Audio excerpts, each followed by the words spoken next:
But there's a huge difference between a life shaped by seeking to get things from God and a life shaped by seeking to know God. And so the question for us today,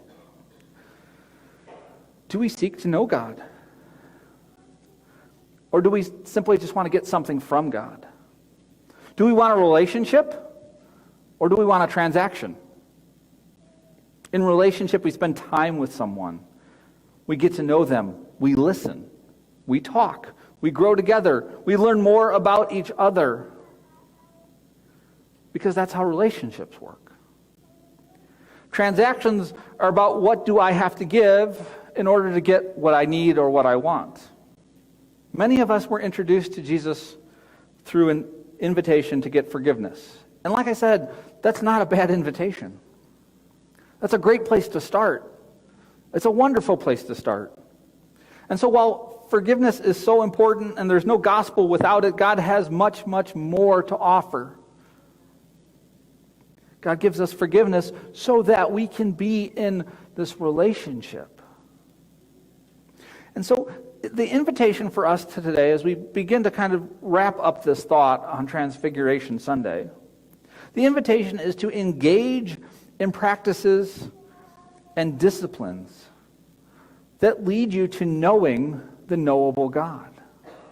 Engage in practices and disciplines that will lead you to knowing the knowable God. You're not going to end up on top of that mountain with Jesus by accident.